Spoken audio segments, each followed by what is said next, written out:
Important to be clear that, Dumi, one of our headlines talking about SAA operating charter flights to repatriate foreign nationals back to their countries. Important to clarify that it's specific groups of foreign nationals whose embassies are liaising with SAA for those charter flights to take place. It's quite easy for people to misunderstand. Absolutely. And you completely have a different message altogether out there. But to this now, and videos have been doing the rounds on social media of soldiers and members of the SAPS and police in general humiliating citizens. Human rights organization, the Justice Desk, says the lockdown regulations should not be an excuse to slip up upholding human rights. Government has reiterated the importance of combating COVID-19, but the same message should be for law enforcement agents not to abuse their power. The Justice Desk Executive Director, Jessica Dewhurst, joins us now via Skype for a conversation. As you and I speak, Jessica, there have been a litany of complaints to the Independent Police Investigative Directorate, the IPID. We don't really know what the provision is for oversight on the activities of members of the SANDF when they are operating within the country. Does this picture of complaints about humiliation of citizens being made to do squats and people being told to roll on the ground until they get to their homes, of beatings and discharge of firearms, how concerned are you about it? We're quite concerned about this. During times of pandemic, during any times like this, it's vitally important that we remember to uphold human rights. And I know during this time of COVID-19, we are voluntarily limiting some of our freedoms with the lockdown, but that doesn't mean that we're giving up all our fundamental human rights. And it means that now more than ever as a country, we need to be standing up to defend our human rights, to ensure that people still have access to things like food and medicine and water, which are also major rights which need to be protected during this time. I want to know what you think the Ministry or the Department of Defense role in all of this and how they should be ensuring that, members of the army as well as members of the SANDF do not cross that human rights and humanities line, especially during this time.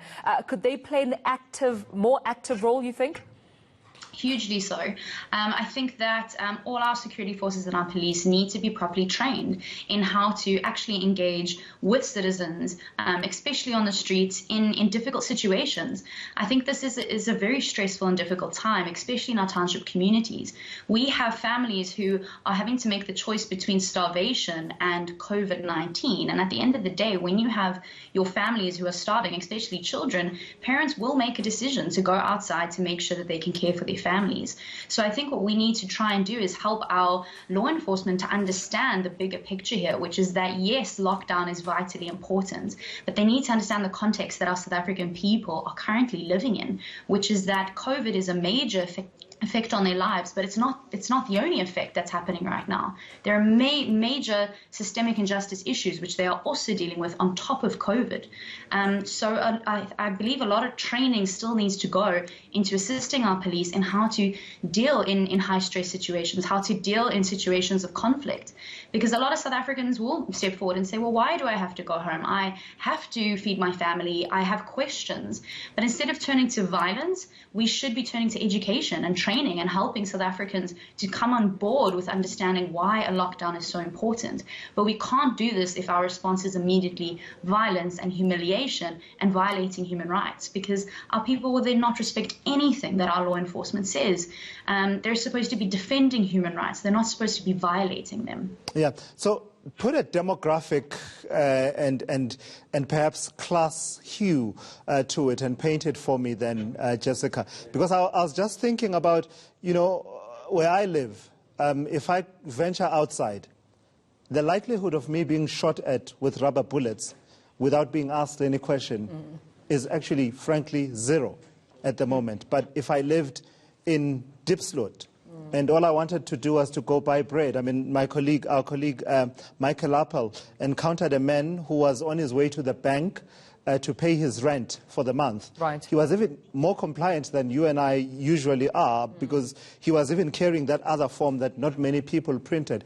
says the police didn't ask. They just fired rubber bullets. So it says to me that the experience is different depending on where you are in terms of class and demographic in this country. What's your take on that? I would agree with that wholeheartedly. I think that there's a common misconception when it comes to especially township and marginalized communities that there is a resistance to order in some way, which is completely false. A lot of the time we will go, especially into townships, and I think because of such the alarming number of people that are in such a small space, we tend to think immediately there is possibility of violence and especially on behalf of the police officer, whoever is in charge, tends to think a lot of people, this means that I'm in trouble. But at the end of the day, we need to recognize that no matter what class or no matter what community you belong to, you still have human rights and you still have the right to go outside. So going up to someone, for example, that you mentioned, that man who went to the ATM or the bank, going up and asking someone a question, that should be the way that we're doing it. We shouldn't just immediately assume that because someone is from a township and assume that because some people aren't necessarily respecting lockdown at this moment, that doesn't mean that people are violent. It doesn't mean they're standing up against the state. It doesn't mean anything like that, which I think a lot of the time is our assumption, is that if someone isn't respecting lockdown, they're obviously making a point of some kind. Yeah. When at the end of the day, people are literally just trying to feed their families. I mean, we're having situations being reported to us of people who earn weekly wages and their employees are still forcing them to come to work. So at the end of the day, we shouldn't be shooting rubber bullets at people who are trying to feed their families or are being threatened by their employees to say, if you don't come to work, we'll fire you. We should actually be looking into, for example, the fact that we still have people in townships who do not have access to running water, to toilets. I mean, you're asking people to stay at home in lockdown and stay sanitized. How are people supposed to do that without access to basic fundamental human rights? So we need to be more understanding, especially when it comes to people in vulnerable communities and townships, because they are experiencing COVID completely differently to the rest of South Africa, and we need to be understanding and respectful of that. Jessica, I mean, I'm sure we'd also, both agree that with every human right, comes responsibility. And just from the perspective of just citizens here, what also responsibility do you think they too need to uphold, especially when encountering members of the SANDF as well as members of the SAPS? Because I believe that at the same time, there's a sense of responsibility that comes with respecting that badge of honor